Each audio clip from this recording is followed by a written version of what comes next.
Hello, this is Fighting Irish back on turn 8, January 1940. This was a productive year if you were at Axis. If we look at the tech chart, America is flexing their muscles with two finished product jet fighters and their advanced artillery. A couple more people got stage 3. The USA is looking good with 4 at stage 3. Germany struck out, couldn't get nothing past stage 3. Russia got a couple more, and the British wanted to show up and say, hey, we got 2. We're going over to the IPP chart. USA moved up because the Italians helped them out. The Japanese helped them out. They got a small roll, so that didn't really help them out, but they're moving quite along. Germany's slowly moving up the charts. Japan's moving up the charts. And Russia, it's on the plus side. It keeps going up. Unfortunately, the British are not. The Italians are. France, let's take that. Oh, they do have one. They lost their capital that turn. They're having a rough game, let me tell you. If you're a French fan, not to be here.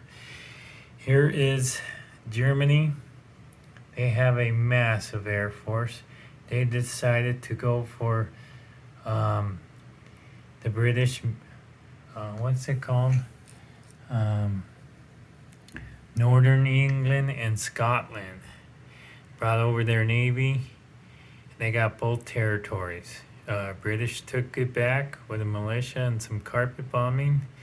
Got Northern England back, moved up half their troops, trying to help out what they can, but Germany owns Scotland up there. They also expanded and took the rest of Norway. They lost their convoy, lost $3 that the Swedish was sending them. The 2 ships on escort duty could not prevent that and could not sink the ships. The men in Poland moved up. The Nazis now own all of Poland. They railed and moved a lot of units to the Romanian border. The Italians, I believe, also sent a mountaineer. No, yeah, I was wrong. Sent them down here to this little Scandinavia. I can't say it, but it's right there. I thought he moved to the front. Russia bought more for Romania. They bought 3 light tanks and a mech, a bunch of infantry for the north, some artillery. They were hoping for advanced artillery so they can unlock the Katyushas. It did not work out. We're going to have a huge battle over Romania in the next turn or 2. All neighbor countries are coming for it. This is how Russia looks. I see a lot of militia and a lot of men. They have some money. This card is right there because the Japanese came down and took the big CCP in Singyon right here.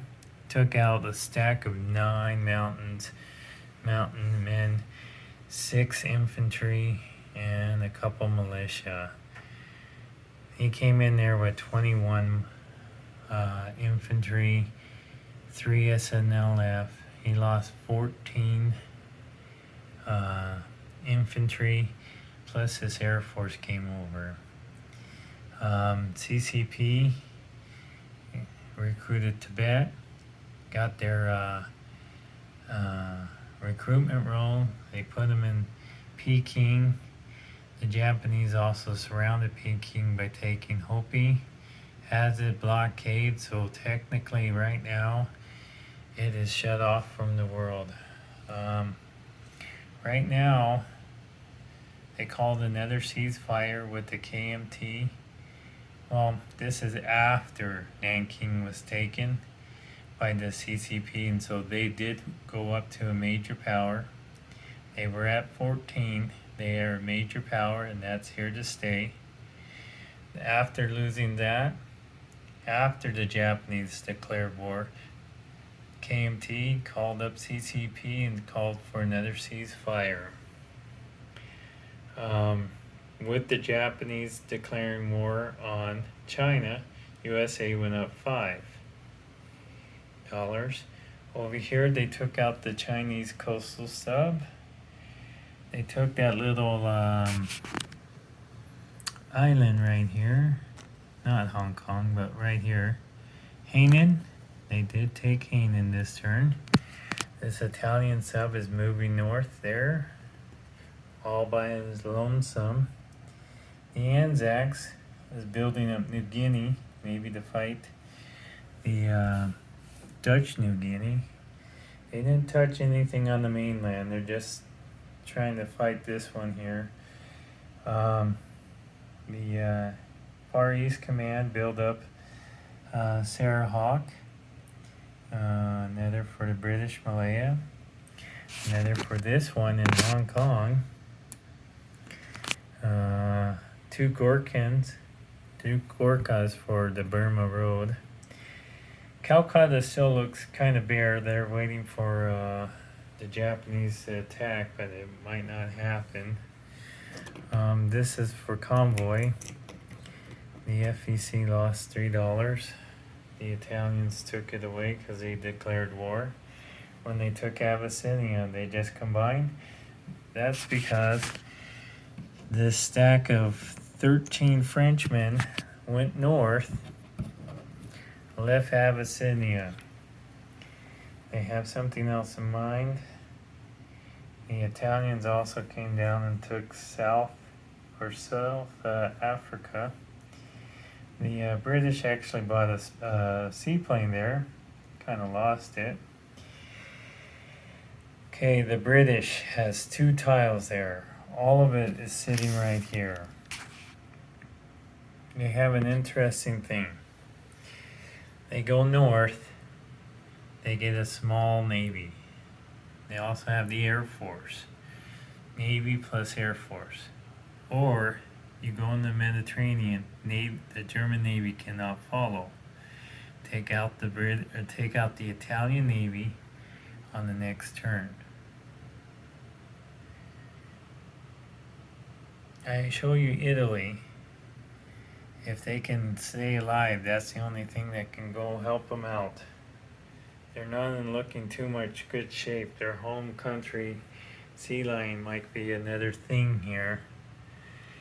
They bought tanks to go muster up some attack. They bought Marines, another paratrooper.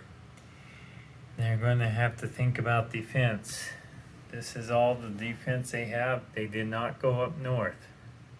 They might go in the Mediterranean.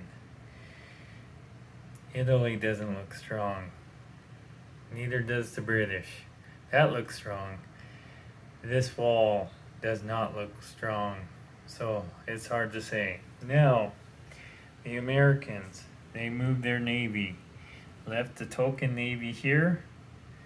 That's because you still have a navy in the Atlantic, all courtesy of the French. I have to say, the Germans are happy. That navy went through the canal and waiting to get wartime economy, or wartime economy at 63. They spent